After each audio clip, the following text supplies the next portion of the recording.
Makeup has always been my thing. When I first interned at a magazine, it was the heaping piles of lipstick, mascara, and eyeshadow that made me want to be a beauty editor.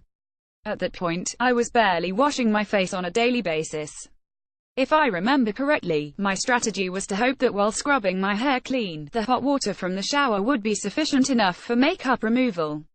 So when it became my job to know about every beauty product category on the market, I started using everything. The basic cleansers, toners, and moisturizers, as well as the more advanced peels, masks, and antioxidant-rich serums. Fast forward to the present, and even though you'll never catch me without makeup on, my morning skincare routine is the highlight of my day. That sounds like an overstatement, but it's really not, and here's why. Josephine She Led Right Moisturizer is the best makeup primer. While I applaud the women who are down to leave the house with nothing but SPF on, I'm just not one of them. Makeup, and seeing the difference before and after applying it, brings me too much joy. But here's the thing, you have to start with a solid canvas. In the morning before I use foundation, I found that a hydrating face cream is the only primer I need, and I've been using Clinique Moisture Surge Extended Thirst Relief because its oil-free yet still silky texture is perfect for layering my foundation on top. It provides just the right amount of slip so makeup goes on smoothly, but it also keeps everything in place without creasing or smudging.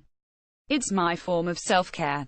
Going through the motions of my skincare regimen remind me that it's perfectly fine to take a moment for myself every day. That minute-long facial massage I give myself with my moisturizer of choice is the ultimate form of self-care over the course of my jam-packed daily schedule. I try to zone out and clear my head while I'm doing it because I know I won't have another free moment to relax until I'm back home at the end of the day. Plus, my favorite products just feel and smell really good. It makes me more confident. Now that I am in my mid-20s, I'm starting to notice fine lines forming on my forehead. They unexpectedly moved in overnight, and now we're getting to know each other.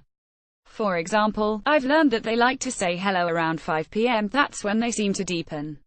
It's probably because I'm not drinking enough water throughout the day, but it's not a good look for my foundation when it settles in those fine lines. My solution, besides staying hydrated, comes with that same Clinique moisturizer I mentioned above. It seriously keeps my oversized pores and fine lines at bay since it plumps and glows, even under my foundation. It's like Facetune in moisturizer form. The long-term effects are satisfying. The selfie generation read my generation isn't afraid to experiment with wild makeup looks for Instagram and IRL instant gratification, but when I do my full skincare routine, it feels like I'm investing in my skin's future. And right now, that future is looking bright and positively dewy.